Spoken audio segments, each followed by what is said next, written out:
बिहार में पलायन एक बड़ी समस्या है और बेरोजगारी एक बड़ी समस्या है। आप देखेंगे कि चाहे शिक्षकों की भर्ती का मामला हो या फिर सरकारी नौकरी का मामला हो या फिर रोजगार का मामला हो, आने वाले इस मौजूदा विधानसभा चुनाव में भी या फिर लोकसभा चुनाव हो, हमेशा ये मुद्दा जो है गरमाता है। राजनीतिक पार्टियां इस पर राजनीति भी करती हैं। लेकिन मैं आपको बताता हूं कि कैसे बिहार रोजगार के मामले में एक वक्त जो है वो काफी अपने पैरों पे खड़ा था। यहाँ पे ये उद्योग धंधे काफी फल फूल रहे थे, लेकिन कैसे ये बर्बाद होता चला गया यहाँ का उद्योग धंधा कारोबार, उसकी एक कहानी है। ये श्री शंकर राइस मिल आप ये देख रहे हैं, बहुत हल्के अब इस पूरे जो राइस मिल का जो नाम लिखा हुआ वो हल्की काली पड़ चुकी है, क्योंकि ये जो बिल्डिंग है करीब आज से करीब जो है ऐसा कहते हैं यहाँ के लोग कि करीब जो है वो 70-80 साल पुरानी ये पुराना मिल है। और यहाँ पर उस वक्त में जब यहाँ की आबादी बहुत ज्यादा नहीं हुई थी, उस वक्त में ये इस पूरे इलाके का कम से कम ये कह सकते हैं ये फुलपरास अनुमंडल है। बिहार के फुलपरास अनुमंडल के मधुबनी जिला के अंतर्गत ये गाँव आता है। ये भूठी बलान से सटा हुआ ये गांव है, जिसे नरहिया के तौर पे इसे जो है आप मानचित्र पर तलाश सकते हैं। ये नरहिया गांव है और वहां पे ये मिल जो श्री शंकर राइस मिल है वो उस वक्त इस पूरे इलाके का शान हुआ करता था और सबसे ज्यादा रोजगार देने वाले मिल में से एक था। आप ये देखिए कि ये पूरा जो आप ये देखिए, मैं अपने बोलूंगा कि आप थोड़ा सा इस पूरे बिल्डिंग को दिखाएं। ये बिल्डिंग जो है पूरा एक तरीके से आप ये देखिए जर्जर हो चुका है और जो इनके जो प्रत्यक्षदर्शी हैं, जो इसके बारे में जानते हैं, कुछ लोग ही बचे हुए हैं, वो ये बताते हैं कि ये जो मकान दिख रहे हैं ये 2 मंजिला ये इमारत हुआ करती थी और ये पूरा 1 मंजिल जो है वो बालू के नीचे चला गया है और ये पूरा जर्जर हो चुका था। ये पूरा ये कहते हैं कि बहुत लंबे इलाके में, बहुत लंबे क्षेत्र में जो है ये पूरा मिल यहाँ पर जो है ये चलता था और यहाँ से बिहार से गुजरात और दूसरे राज्यों में जो है यहाँ से चावल बन करके यहाँ से जाता था और बड़ी संख्या में यहाँ से कारोबार होता था। और ये नरहिया का जो ये मिल है उस वक्त जो है उद्योग जगत का, कारोबार जगत के लिए जो है एक बड़ा जो है वो केंद्र था यहाँ पर। लेकिन आप ये देखिए कि ये जो है उजड़ा हुआ मिल ये काली पड़ चुकी, ये सफेद जो आप ये देखिए बिल्डिंग पे काली पड़ चुकी, ये जो है आप काई ये बताती है कि ये उद्योग धंधा जो है किस तरीके से अपनी बर्बादी की कहानी जो है वो बयां कर रहा है। अगर सरकार, उस वक्त की मौजूदा सरकार, अगर ये बिहार सरकार चाहती तो इस तरह के उद्योग कारोबार को संभाला जा सकता था, ताकि जो है आज जो पलायन सबसे बड़ी समस्या है उस पलायन को जो है वो रोका जा सकता था। ऐसे ऐसे मिल आज अगर मौजूद होते तो यहाँ के इलाके के हजारों लोग यहाँ पे नौकरियां कर रहे होते। और आपको मैं बताऊंगा कि जो यहाँ के प्रतिनिधि बताते हैं कि अगर आज ये मिल होता तो आज उन्हें गुजरात, बिहार, पंजाब या दूसरे जो है वो राज्यों में उन्हें नौकरी करने के लिए नहीं जाना पड़ता, और ये यहाँ के लोग बताते हैं। इस वक्त हमारे साथ खड़े हैं कुंजीलाल शाह। कुंजीलाल शाह की आप देख सकते हैं कि काफी वयोवृद्ध हैं। हम इनसे बात करेंगे शंकर राइस मिल के बारे में। शंकर राइस मिल जिसको हमने आपको कुछ देर पहले बताया है, शंकर राइस मिल इस पूरे इलाके की, माने ये फुलपरास का एरिया है, बलान से सटा हुआ जो है ये इलाका है, बलान से सटा हुआ क्षेत्र है ये, और ये जो है मधुबनी जिला के अंतर्गत आता है। आज से कुंजीलाल शाह ये बताते हैं कि आज से करीब 50-60 साल पहले, मतलब ये 2021 साल है, तो करीब 1970 के दशक में, 65-70 के दशक में ये मिल जो है, शंकर मिल जो है वो एक वक्त इस इलाके की शान हुआ करता था और हजारों लोग यहाँ पे काम करते थे। एक बहुत खासियत है जो कुंजीलाल शाह ने जो बात बताई है वो ये कि इस मिल की वजह से लोग का रोजी रोटी यही मिलता था, यहाँ पे उनको रोजगार मिलता था। लेकिन इस मिल के खत्म हो जाने से लोग दिल्ली पंजाब जाने को मजबूर हो गए हैं। बात करते हैं कुंजीलाल शाह से जो इस शंकर राइस मिल में गार्ड का काम करते थे। अब स्थिति ऐसी नहीं है, ये गवाह है इस मिल के उस बुलंदी तक जो पहुंचने की और उसके बर्बाद होने की कहानी जो है इनके आंखों देखी समझते हैं। कुंजीलाल शाह जी, शंकर राइस मिल्स में आप गार्ड का काम करते थे? जी हाँ। क्या उम्र है आपकी? हमारा 80 का लगान, 80 का लगाना है आपका? वो हमारे बेटा की महिला। तो 80 साल के अभी आप हैं, तो इस मिल को आप कब से देख रहे हैं? हम 12-14 साल भेले ना, तो 10 आना 12 आना पर खटिए। अच्छा, तो आपके जन्म से पहले से ये मिल था इसका मतलब? हाँ। ये बता रहे, ये मैथिली में बात कर रहे हैं, तो आपको मैं हिंदी में ट्रांसलेट करके बताता हूँ कि ये कह रहे हैं, कुंजीलाल साहब ये कह रहे हैं कि 80 वर्ष इनकी उम्र है और करीब ये कह रहे हैं कि 13-14 साल की जब उम्र थी तो इसमें ये खटते थे, मतलब कि खटता मतलब मैथिली भाषा हुआ, इसमें ये काम करते थे और इनके जन्म से पहले ये मिल यहाँ पर मौजूद था। तो आप ये समझ सकते हैं कि ये मिथिलांचल का जो इलाका है ये मधुबनी जिला के अंतर्गत आता है और नरिया गांव है, ये बलान से सीमावर्ती, बलान की सीमा से सटा हुआ ये गांव है।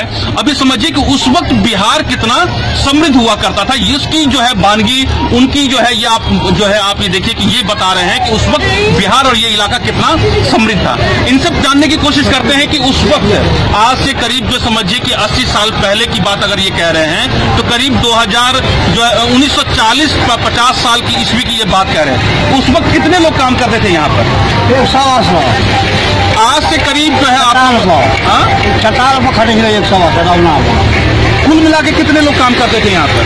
100 अच्छा, ये कह रहे हैं कि आज समझिए कि ये मिल इतना बड़ा था कि उस मिल में करीब जो है करीब आज से करीब 1950 साल की बात, मतलब 1950-60 साल की बात है, ये ईस्वी की बात है। एग्जैक्ट इनको ये साल नहीं मालूम है, हमने भी ढूंढने की कोशिश की कि ये मिल कितना पुराना है, लेकिन वो कोई हमें ईस्वी नहीं मिला है। लेकिन ये बता रहे हैं कि जब इनकी आज 80 साल उम्र है, 80 साल पहले ये मिल मौजूद था। इसका मतलब ये है कि ये मिल करीब 1940-1950 के आसपास में ये मिल मौजूद रहा होगा और उस वक्त इस इलाके की आबादी बहुत कम रही होगी और उस मौजूदा दौर में करीब 125-150 लोग ये कहते थे कि यहाँ पे रोजगार मिलता था, उतने परिवारों को यहाँ पे नौकरी मिली हुई थी। अच्छा, इस मिल की खासियत क्या थी, शंकर राइस मिल की बाबा?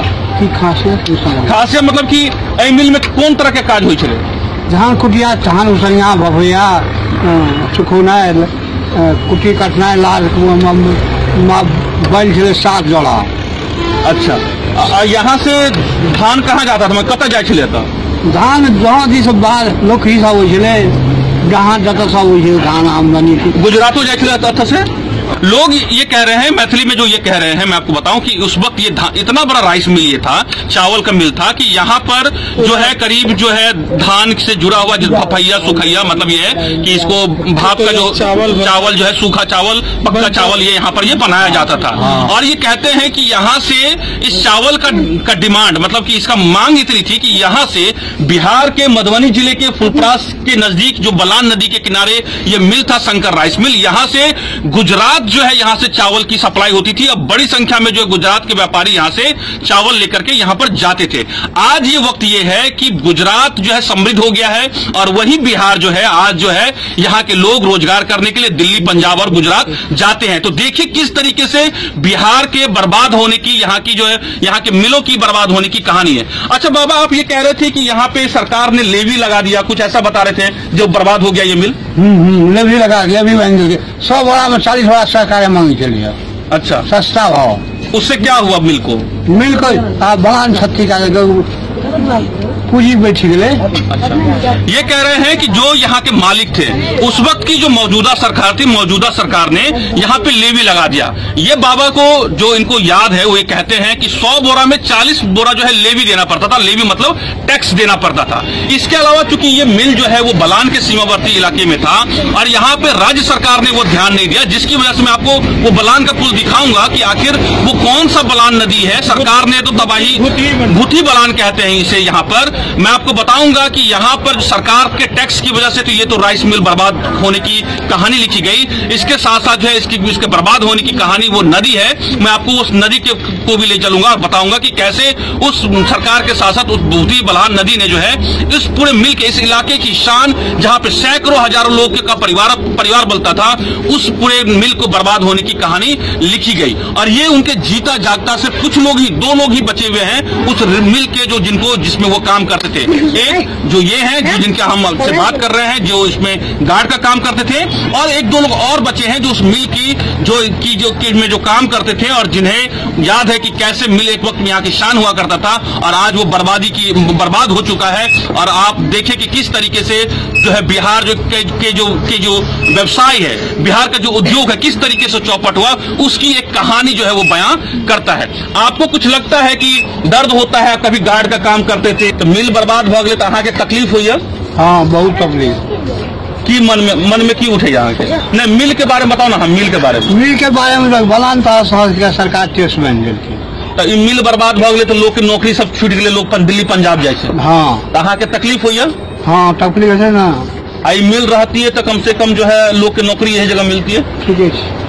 अच्छा, ये देखिए बहुत ज्यादा बोलने की स्थिति में नहीं है, लेकिन ये इस बात को आप समझिए, कह रहे हैं कि अगर आज ये जो है ये मिल अगर चल रहा होता, सरकार का पूरी इस पर ध्यान देती और यहाँ के बलान के जो बाद में, हालांकि ये जो बर्बादी की कहानी में सरकार और भूती बलान का जो है बहुत बड़ा जो इसमें हाथ है, हम आपको वो भी बताएंगे कि क्यों भूती बलान इसके बिना सरकार के साथ साथ उस नदी का काफी बड़ा जो है इसमें रोल रहा है, उसमें भूमिका रही है, जिसकी वजह से ये मिल जो है एक जो है बर्बाद हो गया है। ये पूरी बर्बादी की यह कहानी है। इसके बर्बाद होने में 3 बहुत महत्वपूर्ण वजह है। एक तो बिहार सरकार का उदासीन रवैया, दूसरा जो है यहाँ का जो है आप समझे कि यहाँ की जो इलाके में जो अपराध है वो, और तीसरी बात ये है कि यह जो नदी है, मैं आप इंतजार कीजिएगा, हम आपको बताएंगे वो कौन सी नदी है जिसने एक बहुत महत्वपूर्ण भूमिका निभाई इस पूरे राइस मिल को तबाह होने में। आप याद कीजिए कि आज से करीब 100 साल 80-100 साल पहले ये मिल जो है यहाँ का शान हुआ करता था,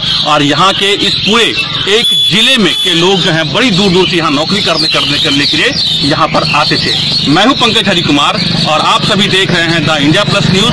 हम आपको बता रहे हैं कि क्यों बिहार में जो है उद्योग धंधे तबाह हो गए, उसकी क्या सरकार अभी भी अगर चेतती है तो ऐसे बहुत सारे मिल अभी भी हैं, इस तरह के उद्योग धंधे हैं जिसे सुरक्षा दे करके उनका जो है उनके लिए नीति बना करके आज भी उन रोजगारों को, उन कारोबार को, उन उद्योग धंधों को बर्बाद होने से बचाया जा सकता है, जिसमें शासन व्यवस्था जो है एक बड़ा जो है वो मसला है। कुंजीलाल शाह की आपने पूरी बात सुनी है, दास्तान सुनी है इस मिल के बर्बाद होने की। इस मिल के बर्बाद होने में 3 अहम कारण है। एक तो सरकार की जो है लेवी मतलब टैक्स, सरकार की जो है आप इंडस्ट्री को लेकर के आप ये कह सकते हैं कि उनकी ढीला रवैया, दूसरा इस भूती बलान का जो है अभिशाप, और तीसरा इस इलाके की जो कहते हैं कि उस वक्त अपराधी छवि के लोग उस मिल मालिक को काफी परेशान करते थे। इन 3 वजहों से जो है यहाँ की जो इसको कह सकते हैं कि आज बिहार में जो शासन व्यवस्था को लेकर के सवाल उठ रहे हैं, उस वक्त जो है इस इलाके में एक खास जाति के लोगों का एक दबंगई चलता था, जिसका शासन भी रहा है। आपको मैं बताऊं, खासतौर पे यहाँ पर यादव जाति का काफी दबंगई रहता था, जिससे इस मिल मालिक जो है लूटपाट की घटना बढ़ती चली गई, जिससे जो है मिल जो है को बंद होने में एक बड़ा जो है एक कह सकते हैं कि भूमिका रही है इस पूरे मिल को बंद होने में। आज कुंजीलाल शाह की अगली पीढ़ी, इनके ये बेटे हैं, इनसे बात करते हैं। क्या नाम हुआ आपका? जीवत शाह। ये कुंजीलाल शाह के ये बेटे हैं। ये कहते हैं कि अगर ये मिल आज होता तो आज उन्हें दिल्ली पंजाब नहीं जाना पड़ता। तो आज आप कहाँ काम करते हैं? गाजियाबाद में काम करते हैं। क्या काम करते हैं? मिठाई का काम करते हैं। मिठाई के दुकान में काम करते हैं। अच्छा, तो क्या आपको तकलीफ होता है कि आपके इलाके में ये शंकर राइस मिल, जिसकी बात आपके पिताजी कह रहे हैं, अगर ये मिल होता तो आज आप दिल्ली पंजाब नहीं कमा रहे होते? नहीं जाते, आज अपने ही घर में होते, बच्चों के साथ होते, यहाँ आराम से नौकरी करते और इस इलाके का पूरा विकास भी होता। हाँ, विकास तो होता ही है। जब यहाँ काम धंधा नहीं रहेगा तो बाहर तो जाना ही पड़ेगा मुझे, इसलिए हम लोग जाते हैं। क्या करें, अब काम नहीं धंधा है तो गाँव में तो जाना ही पड़ेगा बाहर, इसलिए हम लोग जाते हैं बाहर। काम मिल जाएगा, यहीं रहेंगे। तो अगर आज ये मिल होता तो आप लोग को यही काम मिल जाता? मिल जाता काम। ये तो बहुत तकलीफ होती है? तकलीफ तो होती ही है। अगर यहाँ पे जो है शासन व्यवस्था बेहतर होता तो क्या ये मिल ठीक यहाँ पे मौजूद रहता? हाँ, मौजूद रहता है। हमारे पोता सर रहे बंगलोर में 4 चक्का गाड़ी यहाँ कैसे हमारे पोता। देखिए, तो ये आप ही देखिए कि ये इनके बेटे हैं, बेटे के बाद पोता जो है बेंगलोर में काम करता है। ये आप समझिए, इस दर्द को समझिए, इस पीड़ा को समझिए कि पलायन होने के दर्द को समझिए, और सरकार की सरकार को किस मंशा से काम करना चाहिए। सरकार जो है अगर अभी भी मौजूदा जितनी भी इकाइयां हैं, जितने भी उद्योग धंधे हैं, शासन व्यवस्था को बेहतर करे तो लोग में आज भी बहुत सारे उद्योग धंधे हैं, उसे बचाया जा सकता है। और जो पलायन का दर्द है, जो बिहारी बाहर जो दर्द है, बिहारी होने का जो दर्द है, उसे जो है उस पलायन के दर्द से जो है वो जो राज्य सरकार है उसे बेहतर कर सकती है। ये आप इस मर्म को समझ सकते हैं। इस पूरे बातचीत के दौरान आप इस बात को बेहतर महसूस कर सकते हैं। ये मिल जो है, ये जो इमारत है, अपनी बर्बादी की कहानी तो बता ही रहा है, खंडर हो चुका है। लेकिन ये जब पूरा मिल बर्बाद हो गया। तो इसके मालिक ने जो है इसके जब बर्बाद जो हो गया, जब उन्हें जो है घाटा होना शुरू हो गया, कई सारी वजह जो है जो मैं पहले बता चुका हूं, उसके बाद उन्होंने इसे स्थानीय लोगों से बेच दिया। और आप देखेंगे कि इसमें अब मिल जो है, कोई चावल तो नहीं बनता, धान से चावल तो नहीं निकाला जाता है, कोई कारोबार तो नहीं होता है, लेकिन आप देखेंगे इसमें जिन स्थानीय लोगों ने खरीदा है वो उसमें अब यहाँ पर रहते हैं इस इमारत में, क्योंकि एक मंजिल तो इसके जमीन के नीचे चला जा चुका है, क्योंकि बड़लान की बालू की वजह से, जो स्थानीय नदी है उसकी वजह से, लेकिन ऊपर के हिस्से में अभी भी लोग इसमें रहते हैं। हम आपको बताएंगे कि यहाँ से कितनी किलोमीटर दूर पे जो है या कितनी दूरी पर जो है वो नदी है जिसने इस पूरे मिल को सरकार के अलावा जो है, जो शासन प्रशासन की जो है सुरक्षा और जो अपराध के अलावा वो कौन से ऐसी जो नदी है और इससे कितनी दूरी पर है, हम आपको वो अब बताएंगे। आप हमारे इस वीडियो के साथ बने रहिए। हम आपको बताते हैं कि जिसने इस पूरे इमारत को जो है पूरे इस उद्योग धंधों को बर्बाद करने में एक महत्वपूर्ण भूमिका निभाई है। आपको मैं दिखाता हूं। और अब यहाँ से हम चलते हैं उस नदी की तरफ, जिस नदी की वजह से, जिसे इस पूरे इलाके में भूतही बलान कहा जाता है और इसे इस इलाके का शोक कहा जाता है। हम आपको दिखाते हैं। तब तक आपको मैं उस बर्बाद की होती हुई इस कहानी, देखिए ये ईंट जो है ना, टूटे हुए ईंट ये बताते हैं कि उस वक्त ये कितना मजबूती से बनाया गया था और ये अब जो है अपनी बर्बादी की कहानी ये रो रहा है। आपको मैं लेके चलता हूं यहाँ से जस्ट इस पूरे मिल, और ये आप ये देख रहे हैं ये बांध है, और इस बांध को जो है जब ये मिल बर्बाद हो गया तो बाद में जो है इस पूरे बांध का निर्माण किया गया, लेकिन तब तक जो है ये मिल बर्बाद हो चुका था और इसका जो है वो पतन की कहानी जो है, ये बर्बाद होने की कहानी लिखी जा चुकी थी। आपको मैं दिखाता हूँ, ये बांध है और करीब जो है इस पूरे, आपको मैं बताऊं कि इस पूरे उस मिल के बाद जो है यहाँ पर जो बांध की जो दूरी करीब जो है वो आपको 300 से 400 मीटर, करीब 300 से 400 मीटर है, 300 से करीब 400 मीटर की जो है वो दूरी पर ये है। आप ये देखिए, ये पूरा जो है आपका बांध का जो है ये बांध है। आपको मैं दिखाता हूँ, ये बांध है और आप ये देखिए कि ये पूरा बांध है। ये अब हम बांध पे आ चुके हैं और आपको मैं दिखाता हूँ, यहाँ से आप देखिए कि वो जो आपको जो नारियल का पेड़ और ये जो आपको ये बांस का जो पेड़ दिख रहा है, उसके पीछे जो है आपको वो श्री शंकर राइस मिल्स है और ये बांध है जिसे जो है बाद में जो है सरकार ने, प्रदेश की सरकार ने बनाया। और ये जो है आप ये देखिए वो नदी है, ये इस पूरे इलाके का शोक कहा जाता है और इसी नदी ने एक जो है कि पानी ने, उसके बालू ने जो है इस पूरे मिल को बर्बाद होने में एक जो है कड़ी जो है वो साबित हुआ।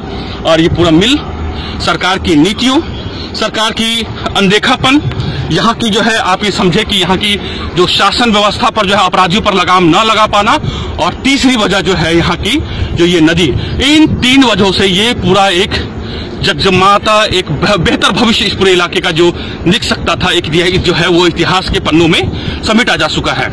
मैं हूं पंकज हरि कुमार और आप सभी देख रहे हैं द इंडिया प्लस न्यूज। अगर आपको ये रिपोर्ट अच्छी लगी तो जरूर लाइक कीजिए, सब्सक्राइब कीजिए, शेयर कीजिए। एक बात और मैं जाते जाते कहना चाहूंगा कि अभी भी जो मैं बार बार ये इसलिए कह रहा हूं कि बेरोजगारी इस पूरे इलाके का, सिर्फ इस इलाके का ही नहीं बल्कि पूरे बिहार का सबसे बड़ा मुद्दा है और आज भी ऐसे बहुत सारे उद्योग धंधे हैं जो बर्बादी के कगार पे हैं। सरकार अगर अपनी नीतियों में जो है बदलाव करती है और सरकार अगर इस तरह के उद्योग धंधों को बढ़ावा देती है तो बेरोजगारी और पलायन की समस्याओं पर काबू पाया जा सकता है, जो प्रदेश की सरकार को जरूर सोचना चाहिए। बाकी एक सबसे अहम कड़ी जो है वो यहाँ के शासन व्यवस्था, अपराध पर लगाम लगाने की बात है।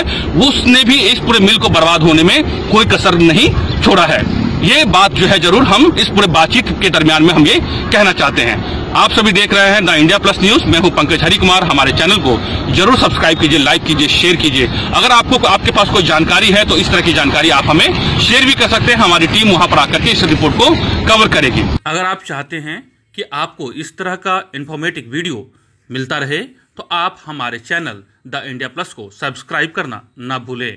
साथ में आप बेल आइकन को दबाना भी ना भूलें ताकि आपको नोटिफिकेशन मिलता रहे। आप हमारे इस वीडियो को शेयर भी कर सकते हैं।